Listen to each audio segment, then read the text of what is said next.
Hi guys! Welcome back sa aming mini vlog for today's video guys.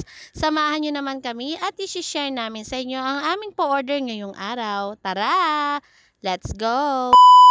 So, eto na nga guys. For today's video, may nag-order sa atin ng 10 pieces na milk tea large. And then, 5 pieces nun ay dark choco large. Kaya ngayon, ang aking asawa ay tinitimpla na ito. At para sa mga nagtatanong at nagbabalak magnegosyo ng milk tea, share namin sa inyo ang aming recipe. Siyempre, ang ating exact measurement ay ipopost namin sa dulo ng ating video. Screenshot nyo na lang guys. At sana matapos nitong ating video, dahil ang iba nyo mga katanungan ay pwede na namin masagot dito sa ating mini vlog. Dahil 5 milk tea large itong gagawin natin, gumamit tayo ng large shaker na ang sukat ay 1,000 ml. Bali, isang shaker ang magagawa nating milk tea ay 2. Bale, 8 scoops of powder ang ilalagay mo, 2 scoop ng creamer at 20 ml na fructose. Lagyan mo ng yelo at i-shake na natin. Habang sinishake natin ang ating shaker guys, shout out po pala sa lahat ng bago naming followers ang matyagang nanonood ang aming mga mini vlog. Maraming salamat po sa inyo guys. Maraming salamat din po sa inyong mga floodlights, pag-share at pag-comment sa aming FB page. Naway may natutunan po kayo dito po sa ating mini vlog. At ayan na, pagkatapos nga natin i-shake yan guys, lagyan natin ng 1 scoop of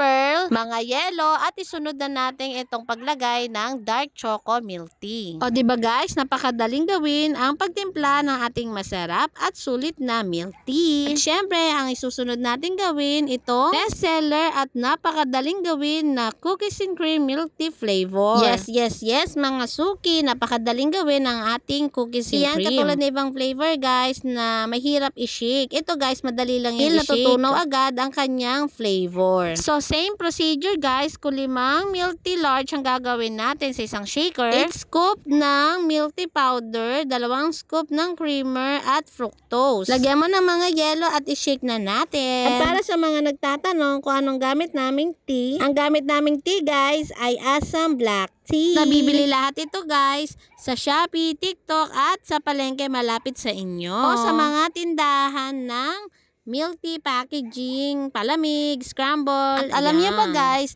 na itong milk tea concept ang una naming itinitinda noon? Yes guys, nung nag-pandemic nga, nagumpisa kami mag-sari-sari store. At dito na namin naisipan mag-milk tea. At ayan ang itsura ng milk tea namin dati. Dahil pandemic nga guys, ay nagde-deliver lang kami ng aming products. Yan, nagpapasalamat po kami sa aming mga suki na mula noon hanggang ngayon ay nag-o-order pa rin sa aming masarap at sulit na milk tea. Guys, dinagdagan na namin ito ngayon ng hotdog, burger, silog, siomai. Pas na din kami ng mami at iba pang pwede naming pagkakitaan. Kaya ko po sinishare sa inyo to guys para ma-inspire po namin kayo na magnegosyo din. Maging masipag at magtiyaga sa ating tinda. Katulad nyo rin po kami, dito po namin kinukuha ang aming pang-araw-araw na pangangailangan. Lalo na po sa aming part na meron pa akong baby. Kaya para sa aming mga follower na nagme-message sa amin at gustong magdagdag sa kanilang business, tuloy-tuloy lang po tayo sa pagtitinda guys at lagi po tayong magdarasal at humingi ng gabay sa ating pagtitinda at pagdi-deliver natin sa ating mga